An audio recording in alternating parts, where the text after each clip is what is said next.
Morning, good evening, or good afternoon, wherever you are. Welcome to a brand new episode of Red Flag Podcast 2025.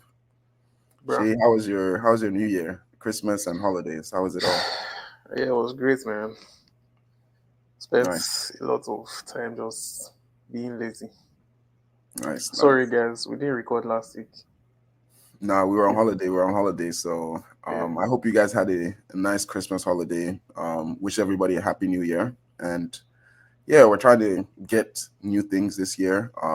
We're trying to grow, and I'm sure everybody's trying to develop themselves. So yeah, let us know any interesting things that we can do this year to get you guys a little bit more excited about basketball, soccer, football, or if there's any other sport that you feel like, hey, I would like to learn a little bit more about that. So definitely trying to grow this year, right, bro? please don't say cricket.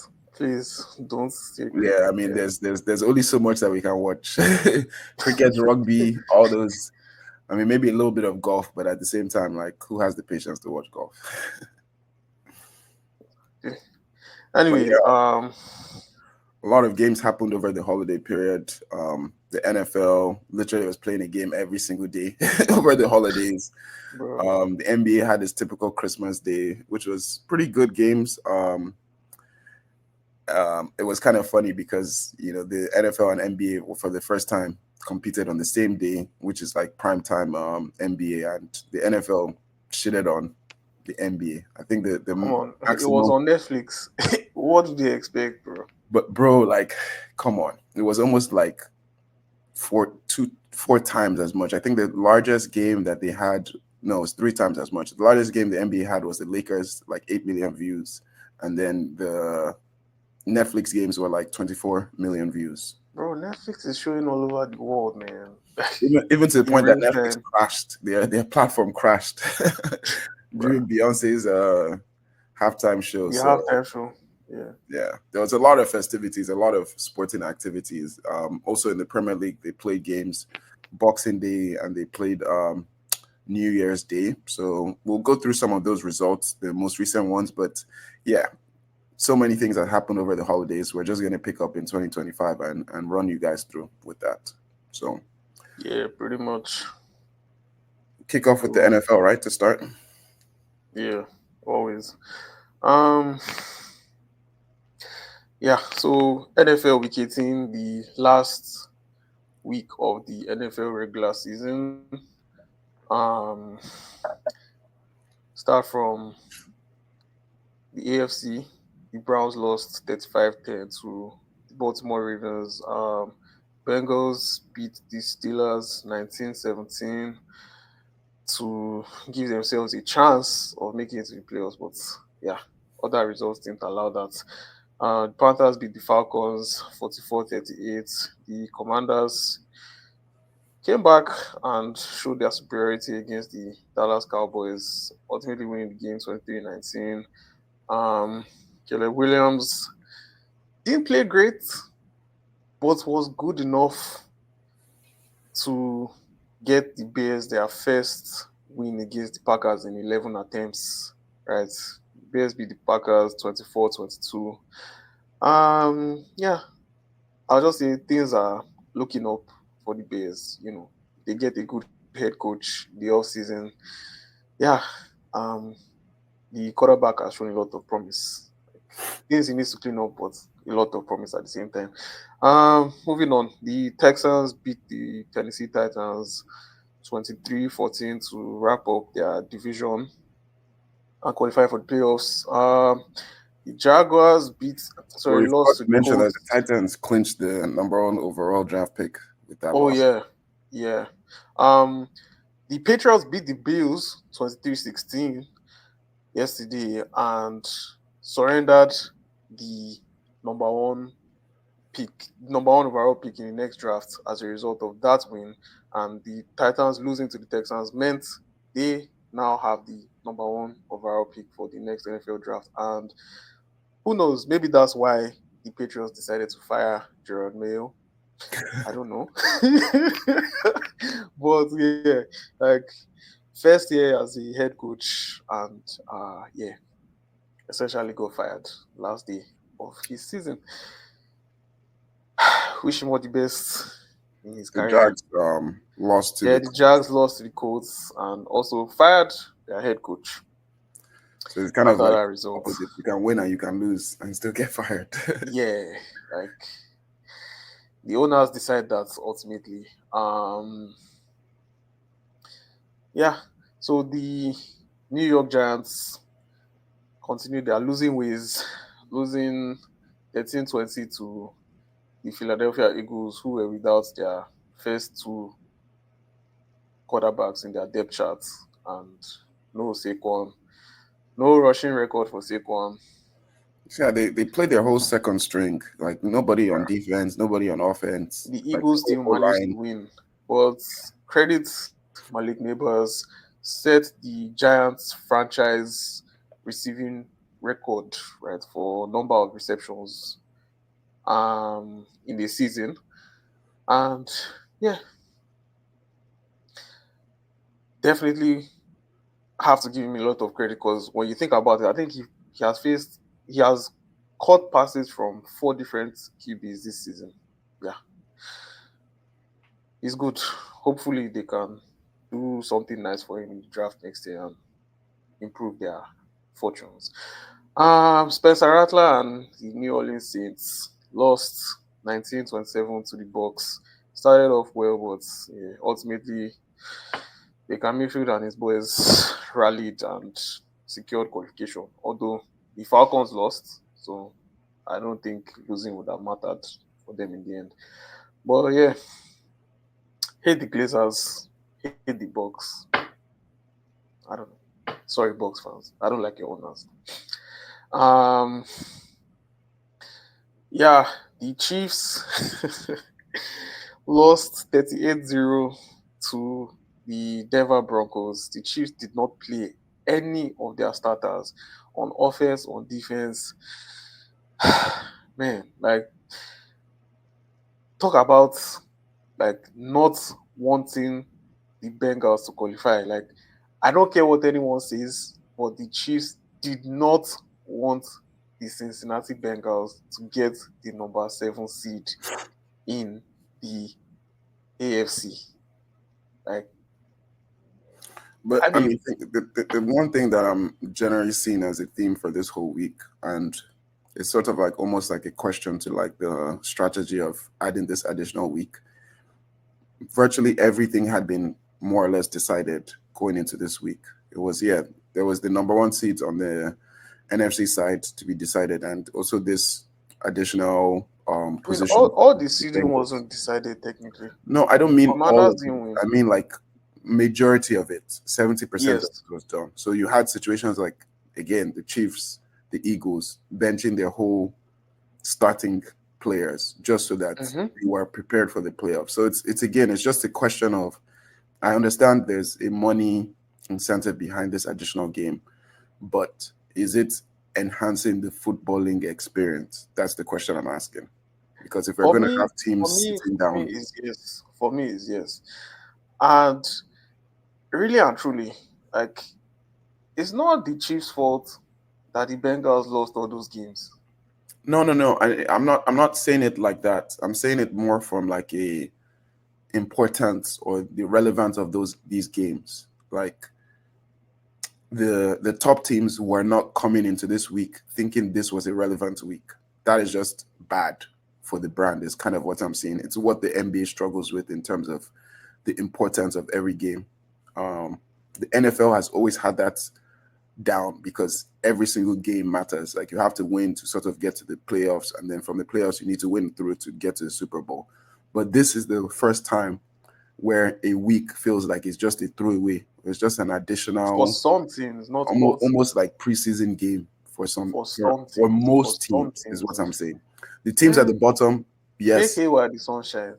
Make hay while the sun shines, Nika. Like it's as simple Sorry, as that. I said make hay while the sun shines. Like it's not the Chiefs' fault that they were 14 and it's 1 again. I'm not before yesterday. focusing on the Chiefs. I'm just bringing it up on the Chiefs, but I'm still saying No, that. no, no. I know, like the teams that had secured their spots before now, like it's their luck now. Like they worked for it. It's not. I don't think. I don't think. there's any like major positive or major negative. Like I think it's just what it is. Like you plan your season, and if results go your way, fine. If they don't, too bad. Okay. Right. I mean, the Chiefs not playing their starters, and they're going to have a bye next week. It might count against them. People believe, oh, it's mutually exclusive. Like I don't think it is. Like Saquon not playing yesterday doesn't mean in the first game in the playoffs he doesn't get injured. Like No, no, no. And again, it's not even about the load management type of scenario. It's more from an importance or relevance of these games. I'm I'm just stating it. For at least 70% of the teams here, everything was sort of sorted, finalized. Like, yes, you could move between one or two spots, those kind of situations, but it was like you're either in the playoff or you're out of the playoffs. And those who are out of the playoffs, they were not at the position where they could potentially get an an extra higher pick by losing or winning or something like that. So most of these games that we're talking through. So if we look at the Chargers, Raiders, didn't mean nothing. If you look at the Seahawks, the it Rams, didn't. did Um, the Chargers make it to the playoffs? yes, they did. Okay, The okay. Chargers made it to the playoffs. I mean, speaking of Chargers, like I was going to say, like um, Jim Harbaugh should be a top candidate for coach of the year, right? In my opinion, the head coach of the Chargers. Like I didn't think he would turn them around this quickly, and yeah, But is he this a has real done, turnaround? I think they were in the playoffs last year though. bruh. Like were they? Were they? I think I'm, so. I'm. Anyway, I'll have to confirm that. But the way Justin Herbert is playing, man, like playing some really good stuff, and the receiver guy, Lad McConkey, playing some good stuff. And yeah, I Actually, no, mean, you're right. There was actually a massive turnaround. 5-12. exactly. Because I believe they had a pretty high peak for them to get that receiver guy But that the they year got. before they were 10-7. That's what I'm sort of mixing up. Yeah.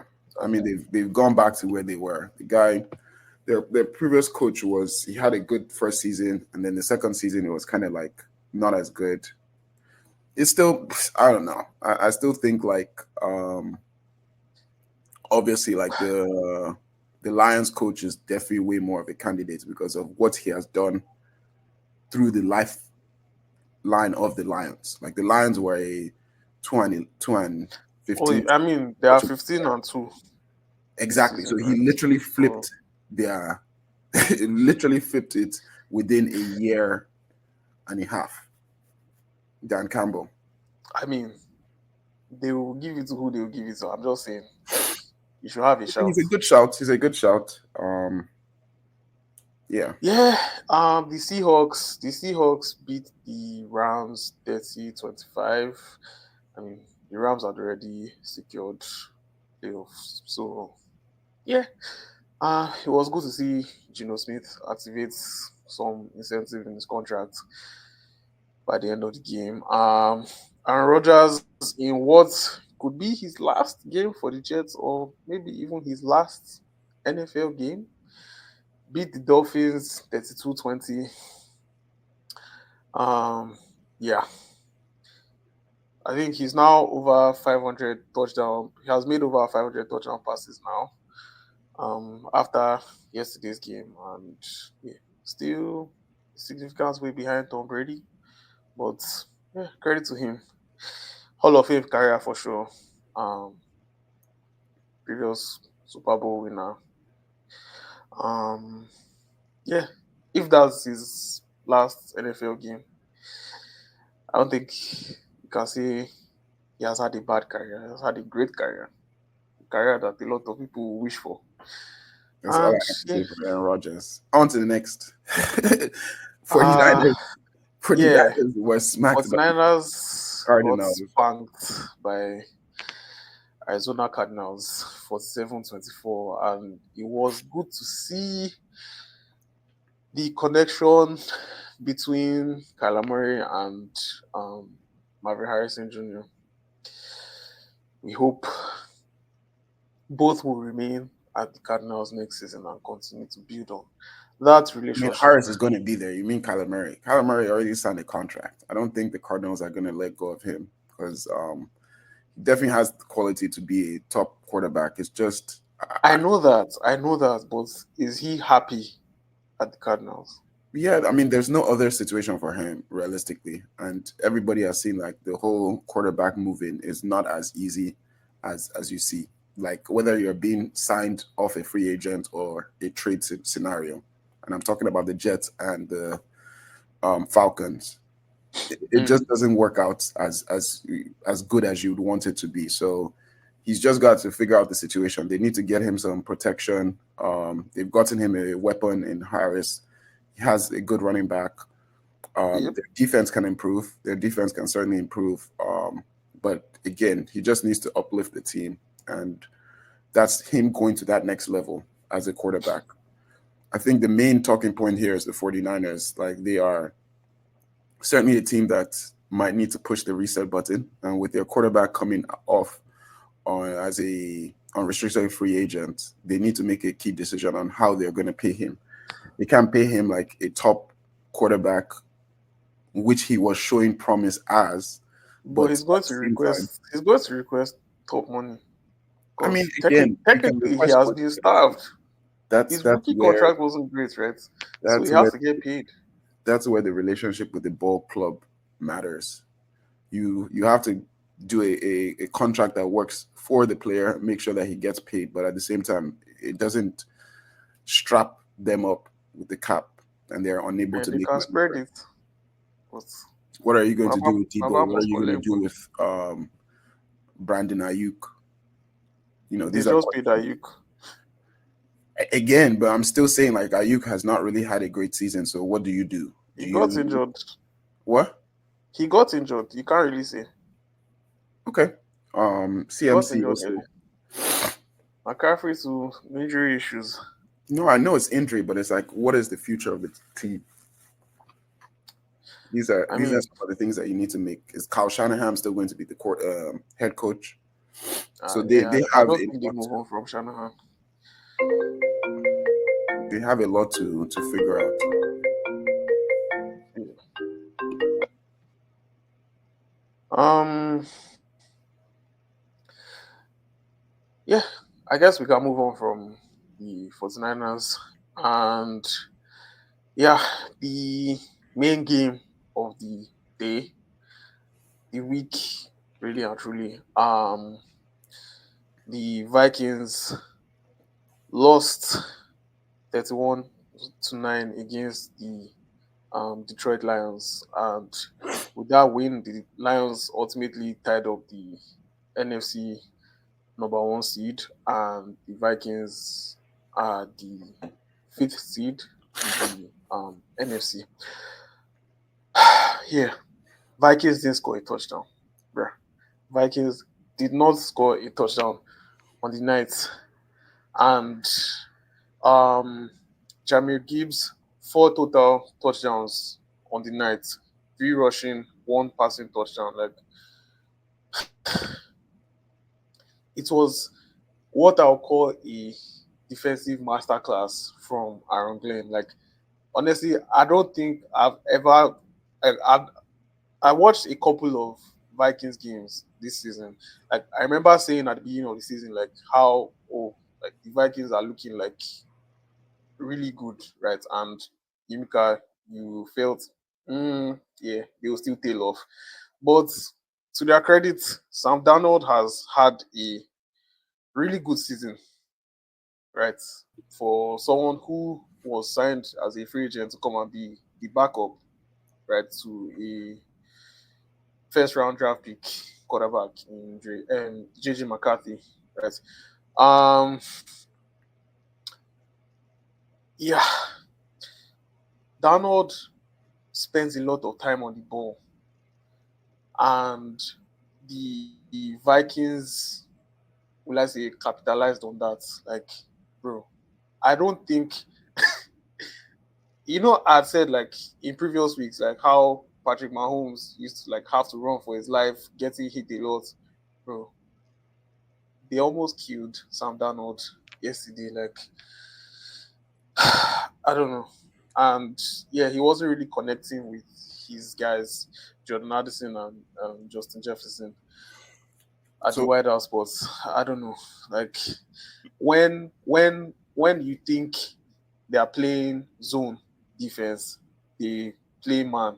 Like they show zone, play man, show man, play zone. Like I don't know. They were just yeah. I'll just say the defense just had answers for everything the Vikings threw at them. Two situations where the Vikings turned over the ball on downs from first and goal. Like they just couldn't convert. They couldn't convert. Like, even when Jared Goff threw an interception that resulted in first and goal, the Vikings did not score a touchdown. Bruh. no, Like, I hear what you're saying, and obviously the Lions defense has been one of the standouts for the whole year. and the Um, Lions defense has the most people on injured reserve, my guy. Like, I mean, it's just again, crazy. their safety, that guy, I think Joseph or something like that. Trevor Joseph, He's yeah, really, most um, interceptions. yeah. And like you said, they have a lot of people on injury reserve. But if we go on to the next slide, where we're looking at the playoff picture, um, Yep. you see how the Minnesota is sort of in the same bracket as Detroit. So if they win out against the Rams, they'll Oh play no, Detroit it's again. not bracket now. Like, it is after the wild card round, right? The highest seed, which is Detroit, will play the lowest seed, and the other guys will play themselves. Oh, okay.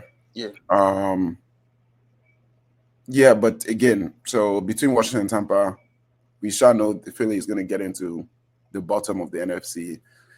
Between, so it's only a potential if Washington wins out that they would play Detroit, is what I'm trying to say.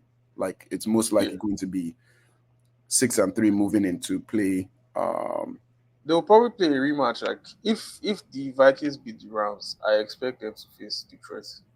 Exactly. So that's why I'm saying that there's going to be a potential rematch, and I think that that's the time where the Vikings can shock Detroit because um, one, they're not experienced with this whole We'll playoff see. deep runs.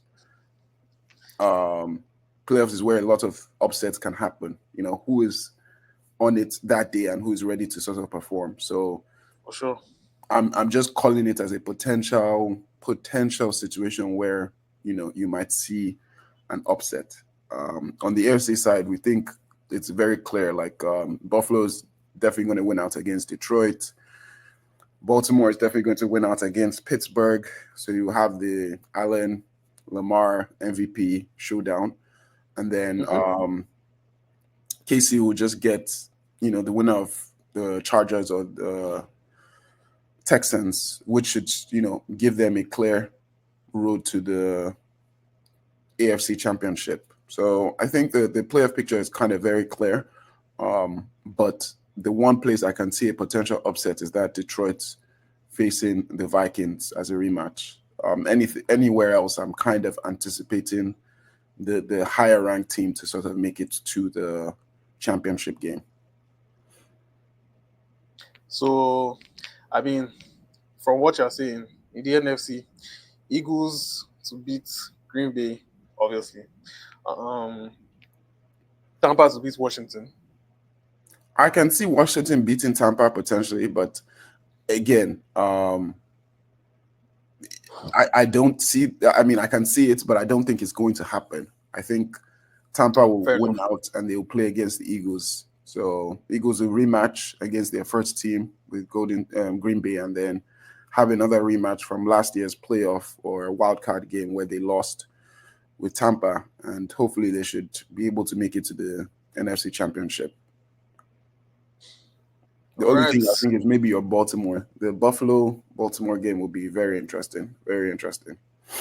again, we're skipping ahead, but Or like Baltimore has to beat Steelers first. But yeah, I'm I think not too Steelers have worried about lost like four straight now, and the form these guys are in. It's sad seeing Zay Flowers go off injured in the last game, but I think they should be fine that. Yeah, against the Steelers. Like if George Pickens doesn't sort out whatever he's going through, like yeah.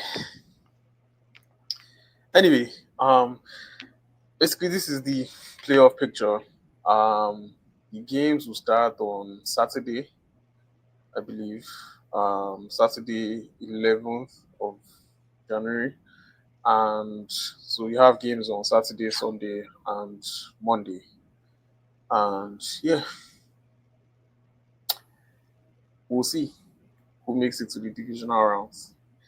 I don't want to I don't want to I don't want to make a lot of noise yet. But going off of what I've watched and considering form and everything, I would expect if I'm to pick a Super Bowl right now, I would pick Detroit and Baltimore. But more realistically, I can predict um, championship games from the NFC. I see Detroit against Philly, and in the AFC, I believe um, we're going to have Baltimore against Baltimore against the Chiefs in the AFC championship game. Yeah, like I agree. I don't the Chiefs haven't been great. I know, but they are still 15-2, and I don't see a scenario where they don't get to the AFC championship game, I agree too. except they struggle with rust. But they are playing Denver most likely.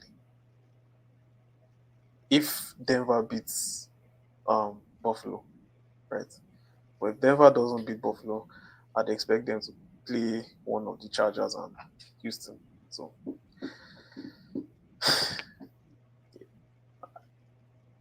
Mahomes is going to beat those guys, man. I don't know.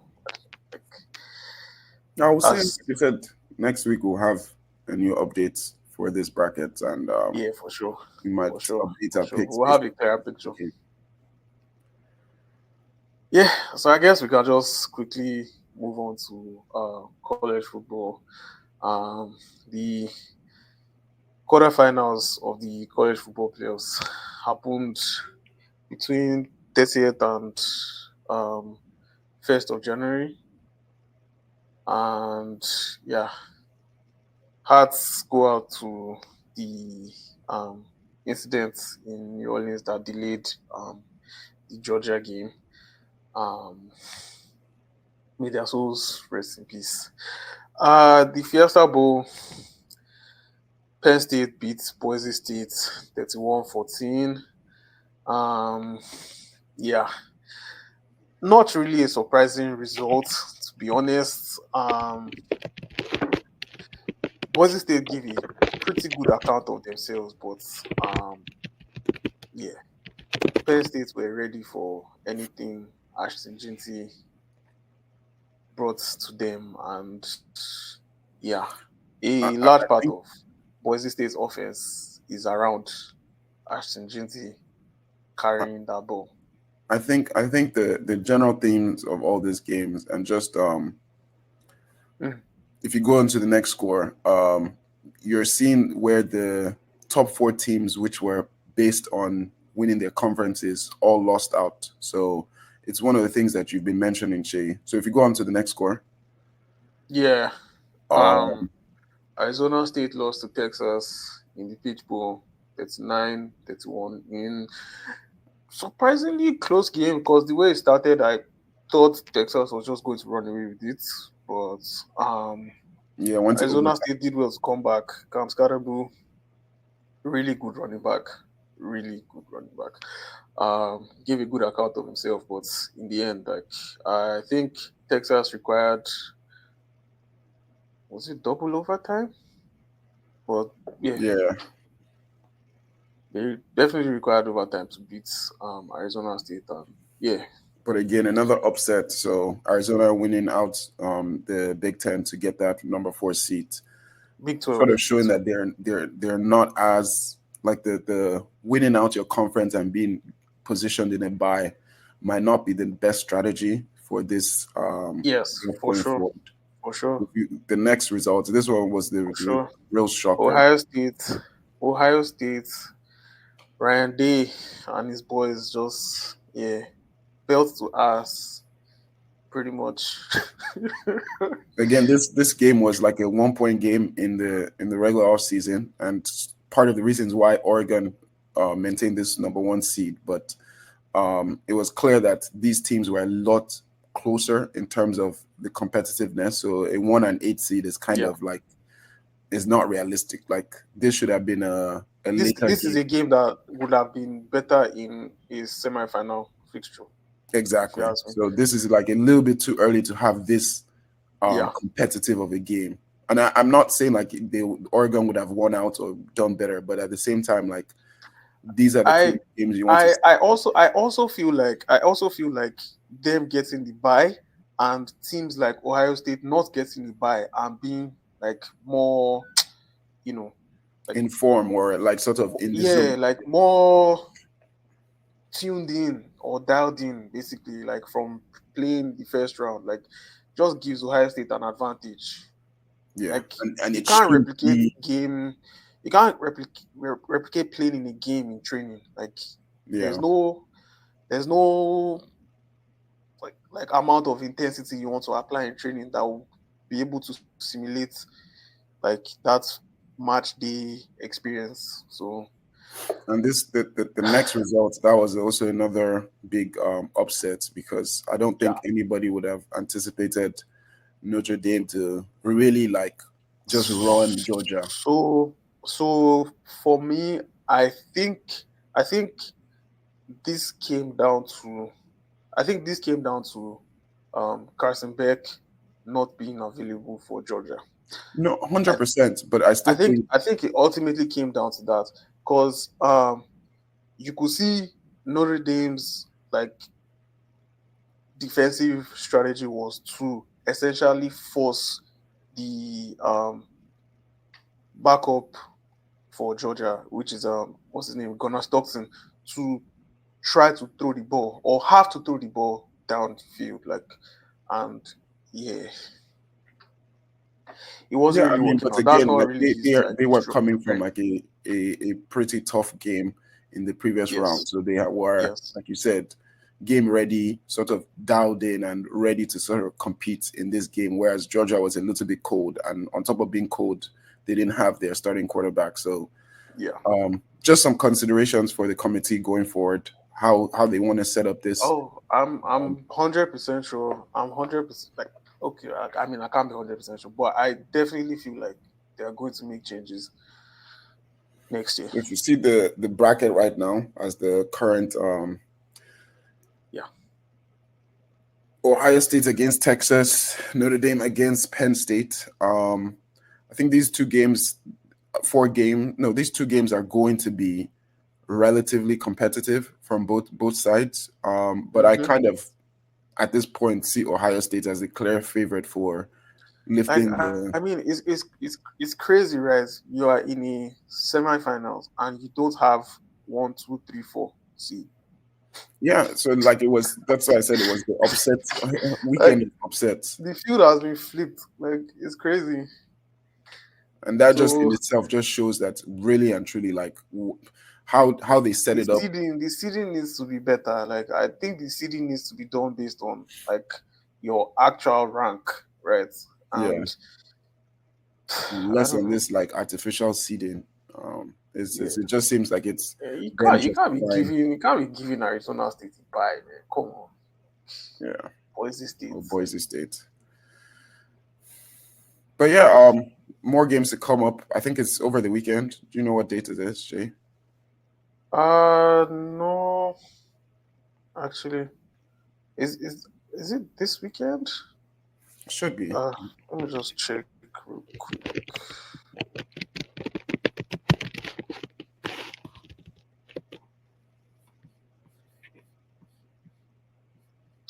Yeah. Yeah, it's Yeah. So Thursday, Friday. yeah, Yeah, Thursday, Friday. Because NFL playoffs is Saturday, so Saturday. they can't clash. So Thursday, Friday, and the final is Monday, January 20th. So, yeah, Continue to looking keep forward up to with those you games guys. for sure, and we'll bring you guys all the tea next week. Um, yeah. So I guess we can move on to NBA now. Um, So yeah, the so NBA had, like I mentioned earlier, a couple of Christmas days. Those games are even long gone at this point because they played so much over the Christmas period. So I thought it would be easiest to just sort of do like a trend tracker, where we look at some of like the top performing teams and the underperforming teams to highlight how things are shaping up in the league so far. So if you start with my top two underperformers. I mean, these guys have appeared many times on this list. The Sixers, 11th in the East. They've won one game recently, but under 500 record at 14 and 19, not showing any promise of being a relevant playoff team, or even if they made it to the playoff, being able to make a deep run. Um, their two top players have literally been injured the whole season, so we'll see. Yes, the Phoenix Suns, also another underperformer from last season, and a lot of initial hype to start the season with KD performing well, but I think bruh. they've lost that momentum. KD's hurt, and they've lost four in a row, and they're right now 12th in the West with the 15 and 18 record, meaning that they're under 500% again. This was a, a projected top five team, and right now they're looking like they might not even be able to make the play-in tournament. So Yeah. another team to watch out for, see what they're able to do within the second half of the season. And then flipping the side to our top performers, have to call out this team because I think we mentioned them as a potential sleeper, the Rockets, Yeah. highlighting Jalen Green, their center Songori, might be butchering his name, um, and also Shengun. Shengun, and also like having some more senior players like Dylan Brooks who are like sort of the attitude and a good coach with Mecca, and I will butcher his name again. Yes, the guy that was the Celtics coach that got fired. Now they're second in the West. They have a Ime Udoka. Udoka, Mecca Udoka. Ime Udoka. Ime Udoka. Apologies. Second in the West. They've won one right now, but their record is solid in 23 to 12. Really overperforming, and they are doing Yeah, it I with think they a lot of just beat strong my defense. Lakers now yesterday. Yeah, Beat my strong boys. defense. And again sharing the ball. No one dominant as though although Jalen Green has really come alive this season, he's not like 30 points and everybody else is like 5 5 5. Like it's a situation where they're sharing the points across the team, and I think the team ball is definitely winning out for them. My number two performer right now is obviously the Cleveland Cavaliers. They've been solid all through the season with only four losses, 10-game winning streak, number one in the East. More they're clearly showing themselves as the best team in the East. We'll see how they're able to hold on to this performance level through the rest of the season and how they transition that into the playoffs. Yeah, definitely a team to watch. And then obviously number one, the dogs. The dogs just keep woofing everywhere. Our insiders team. Yeah, we don't have our our win horse, fem win horse. But yeah, 14 wins in a row. I think since the loss in the NBA Cup, I don't think NBA they've Cup. lost. Yeah. So this is just them on a crazy streak. I think this is the most wins that they've had as a franchise, and Yeah. this is They slapped up the Thunder. this Sorry, is they slapped up the Celtics yeah, that was their last yesterday. game. This is a team that had Kevin Durant, Russell Westbrook, and James Harden, and they never had a 14-game win streak. So big ups to SGA and the Dogs woofing around. They still don't have Chet Holmgren back, so there's a lot more that they can, another level that they can achieve as a team. So definitely watching out for them as potential championship caliber team. Make a Hmm, deep run. So this is top three, top two underperformers. If there's anything that you guys agree or disagree with, please put it in the comments. Appreciate that. for sure. Throw your flags, guys. Throw your Throw your flags. flags. And then we'll quickly just flash the sort of standings of the conference. I think it's just to show that how things are shaping up right now.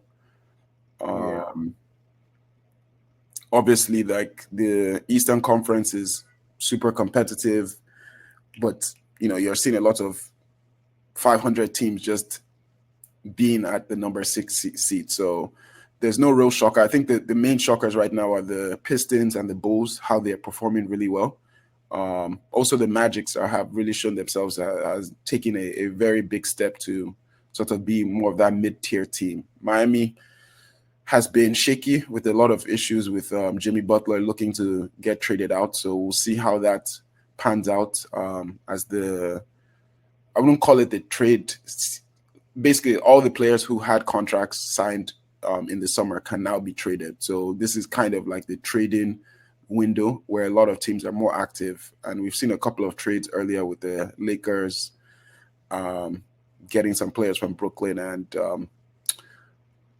the Sending the Golden State Warriors getting another player from Brooklyn. Brooklyn is a is a free market. If you need a player, go to Brooklyn. And on the Western Conference, obviously OKC solid. See the Grizzlies sort of coming back with Ja Morant in the team, so really good, solid performance.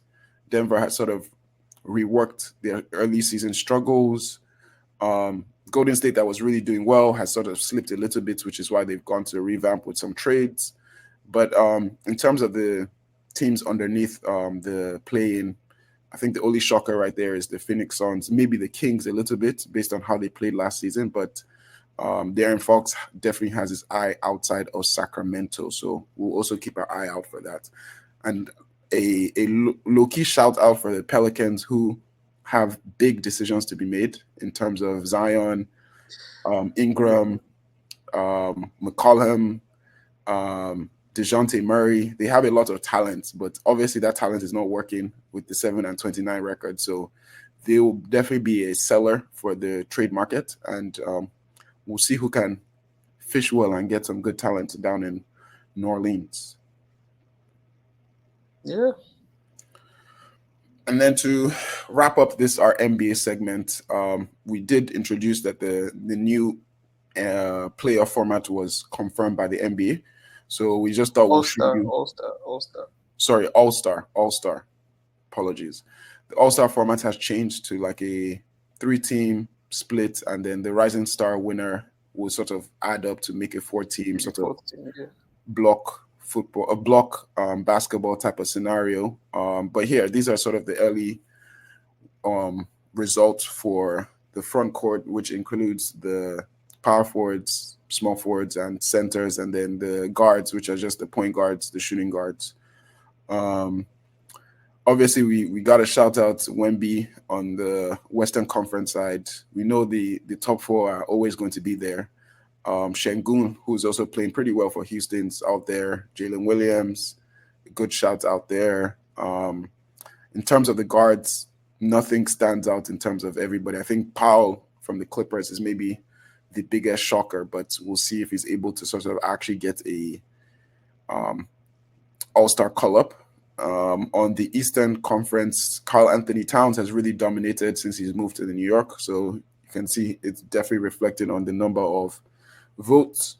And a call out for obviously Orlando having two players, Bankero and Wagner, who have really shown themselves as, taking that next step. Kate Cunningham as a guard, he's also taking that next step, and it's also been shown with his numbers. And Lamelo, who has been off the charts, number one guard. So big ups to Bruh. him, even above Donovan Bruh. Mitchell. Um, Mm-hmm. so we should have a lot of nice people in the All Star game, and we'll bring that final result when it comes through. Yep. Yes, we can just quickly run through Prime. the Premier League results. Yeah. Um, Sorry guys, it sounds like when we're about to talk about Prem, the energy is dying. I don't know. It's Might be quite a because dead of week at some this point. interesting refereeing decisions that we keep getting. Um, yeah. So the weekend started at Tottenham. Tottenham lost 2-1 against Newcastle. Um, Contentious refereeing decisions there, but we move. Bournemouth beat Everton 1-0. Aston Villa beat Leicester 2-1. Yet another loss for Ruud van Nistelrooy. Crystal Palace came back to hold Chelsea to a 1-0 draw at home. Yeah, Chelsea's title challenge seems to be crashing, but there's still time. There's still time. Uh, Man City continued their resurgence with a 4-1 victory at home to West Ham. Brentford got probably their biggest Premier League win by beating Southampton 5-0 away. Shout out Brian Mbeumo. Um, Brighton held Arsenal Well, it to was actually Wissa that ran that game, but Mbuemo, yes, Wissa was the the guy. goals. Who scored the goals? And bro, some of Who them were scored? just literally passing to him, bro, like open What net. is his job? What is his job? What Okay, is his job? All right, thank you. Um, I've said it to a couple of people that if I was to choose between Mbeumo and Wisa, who to sign, I'll sign Wisa. I actually prefer Wisa, but please shout out Mbeumo. Like I said, like Brighton held us now to a 1-0 draw. Contentious refereeing decision in that game. We'll come back to that. Fulham played out a 2-0 draw against Ipswich. Had to come from behind twice. Yeah, that ref was just very eager to give penalties in that game. But move on. Uh, Raul Jimenez clearly was not pleased after the game, which shows the kind of mentality that those guys at Fulham are playing this season. And yeah, it's not surprising to see them doing as well as they are doing in the league. Yeah, and the game of the weekend had Manchester United ending a surprise 2-all draw against Liverpool. Um, yeah, I mean, I guess we can start from Arsenal, really. Um, your thoughts, Mika?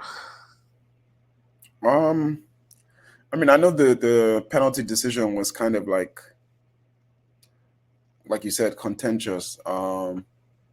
The honest view of myself was that it probably was a penalty, but I still think it was kind of a soft penalty because um, Pedro, is it Juan Pedro or what's his first João name? Pedro. João Joao, Pedro.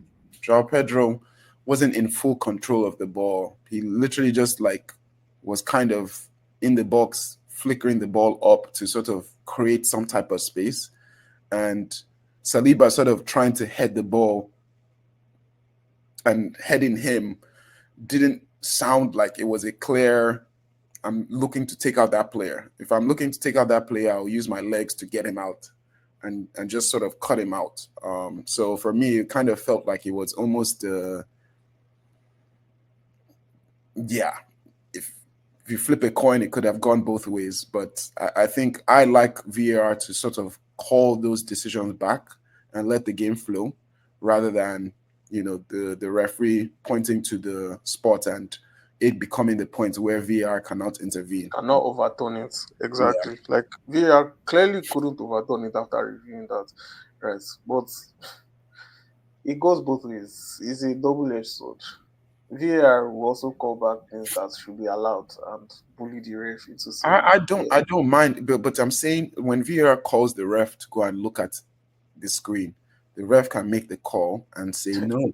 it hardly ever do. It That's the doesn't, thing. but it's still a we have paused, we have thought about this, and we've made a decision. At that point, yes, let them come and do the referee watch show and explain to us why they made that call, blah blah blah. But at the same point, It's, we have gone through the process. We have let the game flow based on we don't see any potential flag in this. Like it doesn't seem if it was in the middle of the field, I don't think that would be a foul. I don't think it would have been because again, Jao Pedro wasn't in full control of the ball. He was still trying it, to just, make it something just happen. looked like a 50-50 ball. And yeah, I mean, on Ref Watch today, what Demon Gallagher said was,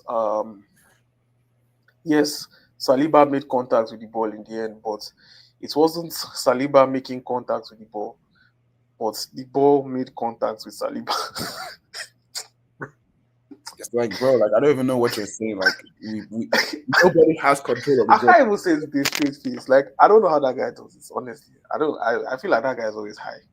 No, I because don't know how he like, just says those they things with a know straight like, they face. know how some of the word like some of the stuff they're saying it can be interpreted both ways. So they're trying to one stand in the middle but lean towards the decision making on the day. And for me it's just like, bro, I'll rather It's raise my hand. pointless. It's pointless. It's pointless talking about these guys. Like, it takes too much. It takes too much of my time. I don't even like thinking about it. Like, honestly, But it will touch yeah, everybody. regardless, the Arsenal they put themselves in that situation. They should have killed that game. They should have scored a little bit more goals. And these are like the inconsistencies I keep saying that I'm worried about with the team. They don't have. One area's injury. What's up with that? Like, was it serious or? I actually didn't even know he went off on an injury. I was watching the game, but I was watching it and doing other things. So I Oh, thought it was just like a we need to reinforce the attack. But oh, bro, I think Arsenal again, they put themselves into this situation. No cover for their right winger and having to play an attacking midfielder out in the wide who is only 17 years old. So these aren't the situations that Liverpool are putting themselves in. You know, they have Francisco Chiesa to come on, even with the already fine power that they have. They have Jota to come on. Like those are teams that are built to actually make a deep run. Not once one man goes down. Like if Salah goes down for Liverpool, yes, they'll struggle, but they still have good, adequate players that can make impact consistently. I don't think Arsenal has that. Um, well, January window. We'll see what you guys do. no hope. See what you guys do. Yeah. United Liverpool 2-2 at Anfield. To my surprise, I came out of that game feeling like, yo, we could have won. We Yeah, should your have Maguire last chance now. like, What yeah. is I mean, going I don't know if Zexi was offside, but Maguire should be scoring that. And yes, the pass wasn't on the ground, but he should be scoring that. Like he got so excited and missed it. I'm sure he, if you ask him and he's honest, I'm sure he'll tell you that. But I mean, not to take away from Maguire's performance on the day, I felt it was good. Felt it was good. He and Maguire, Martinez even got a goal. Right, very brilliant shot. Um, yeah, on the day I felt the only like of the back three, only Delict had like flaws. Like the first goal, he was out of control. Like everybody knows Gapo is going to cut back and try to shoot. And he just went down like that, wet pitch, from all the snow and rain. Like, bruh, come on, stay on your feet. Um, yeah. So the one bad thing that I can say, and the penalty that he gave away. It's another situation where, as you said, like let the game flow. They let the game flow, but I knew that there was no way VAR was going to look at that and say that's not a penalty. I mean, he did Even make though contact with the player, though. against Spurs, I think it was last season, the same thing happened, or something very similar happened with Romero in the box. And yeah, they said, oh, the ball was in close proximity, so you No, can't they really give always it could, a bro. handball. Don't ever worry about the excuse that the Prem comes up with. And I get what you're saying. You're just saying consistency of the call across board Yeah, is the issue. like that is all I need from PG. I don't need you to always be right, but as long as if I know that this happens and it's a pen across board, not that it's a pen for Man U, it's not a pen for City, it's not a pen for like No, I just let it be think consistent. That's all I need. that's their limitation. That's their honest limitation. Like Um, everybody is always trying to interpret it one way or the other. Follow the law. If his hand is hand, if his studs showing, his studs showing. Is it red card or not? Like that's all I want. I don't want to get too much into the refereeing decision because Mayu actually played pretty well yesterday. They like went aura for aura, bar for bar against Liverpool at Anfield. Like we went behind and didn't capitulate. Like we came back, right? twice. And people executed. Like I guess that's what happens when you have like extra days of actual training, do some extra work, and it showed. Like even Dalo that has his issues like playing the wing back position was really attacking that left side. Yeah, I mean it's not that difficult to attack Trent, right? But he did it to No, good but effect. I think also it clearly showed that your young guy Ahmad is he's really that guy, and he can really develop into something that is. I mean, I don't even think he had his best game yesterday, but he No, but scored. that's the point. That's the point. Yeah. That's what I'm saying. Like, is that making an impact? I mean, to be honest, there were moments where Ahmad was just able to get you guys up the up the field, and he was still playing that 8-10 role really well, where he was Yeah. making himself available and connecting with the wing back. So again, it wasn't him being a superstar and winning it all by himself, but it was just like Oh, of he's course. learning the system and he's looking better in the system. Even Bruno, like you said, looked Yo, better. Bruno. I've criticized him the past couple of games, but yesterday I can't lie. He did everything he was asked to do. Everything I've been praying for him to do, he did. He stuck to his position well. Yes, he gave the ball away like he always does, but at least he wasn't drifting away from the 10 position, coming deep to give the ball away in dangerous positions. Like he gave the ball away in areas where it won't really hurt the team, right? Yeah, He'll be higher up the further team. up the Higher pitch. up the field, yeah. So credit to him for like actually doing, and That's a I could minimal. see He played pretty situations well. where he was like actually like micromanaging sort of like people on the pitch, like, yo, calm down, you run here. Like he was like vocal and not just like whining on the pitch. Overall, the only person that really did not impress me was the nine, Hoyland. He's young. Yeah, I just If we sell Rashford, I think they should bring a forward who is more experienced to come and play ahead of Hoyland. Because I yeah. don't think Hoyland is a bad player. I just think You just he, paid too much money for him, and that's yeah, where you guys are being forced to sort of show what you can for the what's it 65-70 million that you guys paid. And yeah.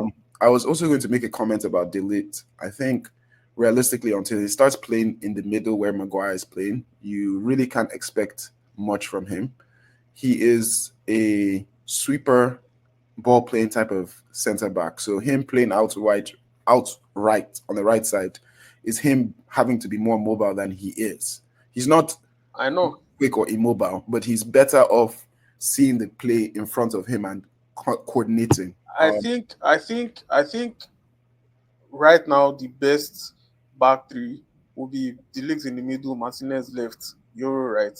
But Yeah, Euro still it's isn't not hundred fit. percent Yeah, clearly, right? So I guess that's why like we're accommodating De Ligt outside, Maguire in the middle, and you can't play Maguire. Maguire got his 1 year extension.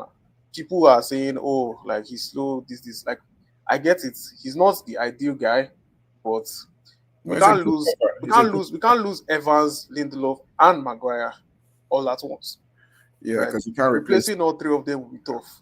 So it makes sense to keep Maguire as he's the best of all of them, and he's not a bad player, right? Like he just has his obvious limitations. Like see the tackle that Euro made on Nunes in the box, like that he had to run all the way from Liverpool's box, come back, make it perfect. Like, bruh,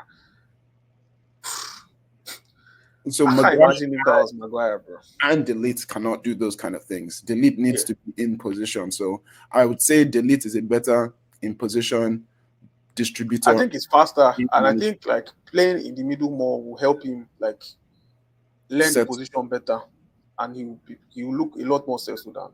Because I know he can pass. Like he just doesn't ever, like anytime he plays in the middle, it just seems like awkward. But switching over to what we said about January, just quick ones. Manu Yeah. obviously it's in the news. Rashford potentially leaving. Xerxes, I think there's interest for him to be loaned out. Anthony, to interest for him to be loaned out. What would you say would be the ideal ins and out for your team in the January? If you can just quickly run through Bro. that. Like the most ideal in right now is a wing back on the left. Like yes, I know Dalo tried yesterday, but I'm sorry, we Are you can't. going to drop a name though? What? Are you going to drop a name or just talk about? I mean, we've been linked with this Bournemouth guy, Kekesh, Milos Kekesh. I mean, he's young, he's good, Yeah, I've seen very aggressive going direct. forward. Like Yeah. he's strong. I rate him, but I don't know how easy it will be to do that deal in Okay, January. going out, But sorry, leaving the going club. out of the team. Yeah. I mean, Lindelof is leaving end of season for sure. No, this Ericsson leaving end of season for sure. January. The issue is whether you can get people to take them now. I said ideal. I'm not talking about.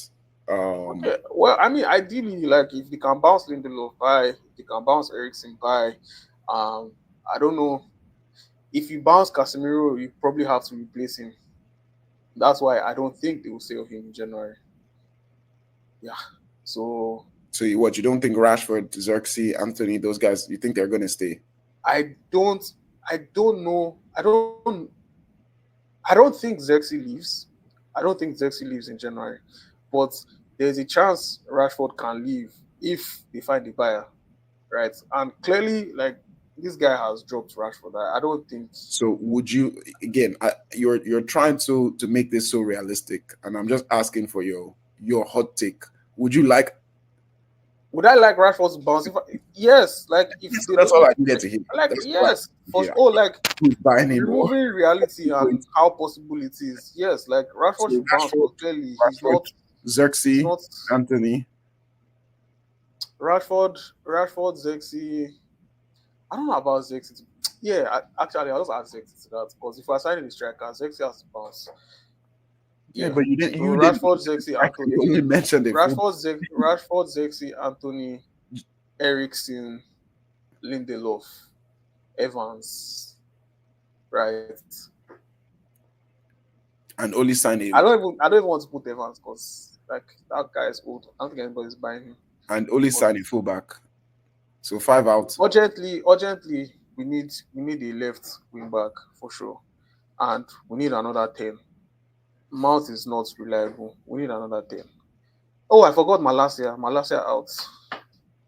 Malasia out for Yeah, sure. you're so confused at this point. You're almost trying to do your end of season clear out in No, I forgot Malasia. You said who are the people that I would like to bounce. no Allah. Is You however are you the one see. that said I should remove reality. No. I Like, get you. I get you. I get you. so the Uh, people that I want to leave the team and the people that I want to come in, we for need a Arsenal, we need a left wing back.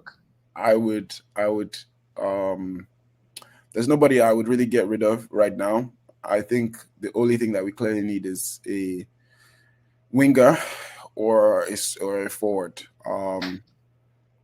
High level desires winger would be your Nico Williams to come in and save us. Nico. Realistically, I think we're going to have to. I don't know. I don't even know who's out there. I think we're being linked to this guy in Wolves, the Brazilian guy, Kaku or Cunha. Cunha, but he seems like he's going to sign a contract. It would have been nice because Yeah, I think he already did stuff. and spring. Um, but yeah, that's part of the reasons why I'm a little bit less optimistic about Arsenal's chance this season because they cocked it up in the summer and now they're paying the price. So there's nothing you can do about that. But yeah, Yeah. we'll definitely keep you guys updated about the January transfer windows as signings happen. I think we might have like a transfer window segment towards the end of January where we wrap up all the people who moved, join new clubs, and things like that, and maybe do a power ranking in terms of where we see the Premier League top 5 teams are based on the January transfer window. Yeah. But yeah, thank you guys for another successful week. Again, Happy New Year 2025. Wishing you guys all the best. Um, Yeah. Comments, like, follow, subscribe. Appreciate you guys all. And yeah, have a blessed year. Thank you. Thanks, guys.